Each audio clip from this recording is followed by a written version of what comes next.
Here on day 10 of Equipped for the Call, we'll be entering our final third of our series. We spent the last week looking closely at the armor of God, the equipment He provides. As we begin part 3 today, we're zooming out to understand the context for that armor, what the Bible calls the unseen battle. Our focus for day 10 is more than flesh and blood, the real battle from Ephesians 6:12. This is about recognizing the nature of the deepest struggles we face. So Ephesians 6:12 says, "For our struggle is not against flesh and blood, but against the rulers, against the authorities, against the cosmic powers of this darkness, against the spiritual forces of evil in the heavenly realms." Why does Paul insist we put on the spiritual armor? He gives us this reason in this crucial verse. For our struggle is not against flesh and blood. Stop right there. Think about our daily struggles.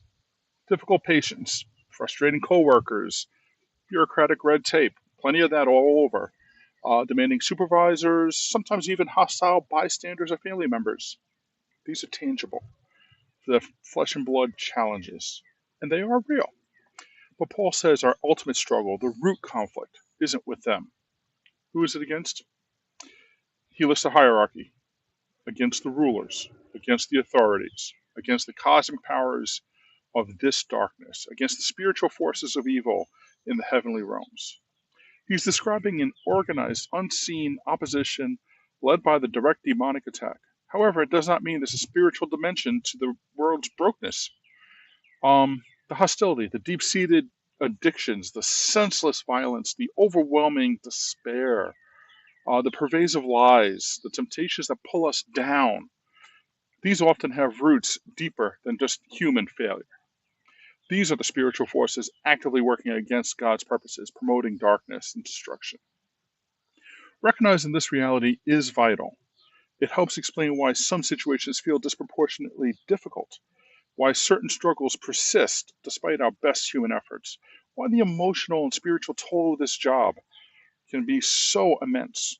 It reminds us that purely human solutions, better training, more resources, improved protocols, while important, aren't sufficient for the deepest battles. We need God's spiritual resources, His armor, His power, because we're engaged in a conflict that transcends the physical realm. Understanding this isn't meant to make us fearful, but to make us realistic and properly equipped, fighting the right enemy with the right weapons. So think about a recurring source of intense frustration, despair, or conflict in your work or life. Could there be a spiritual dimension to it, beyond the obvious flesh and blood aspects? How does viewing it through the lens of Ephesians 6:12 change your perspective? Does it shift your focus from blaming people to recognizing a deeper opposition? When facing such a situation today, consciously ask God for discernment. Pray for His strength and wisdom, acknowledging that your own resources might not be enough.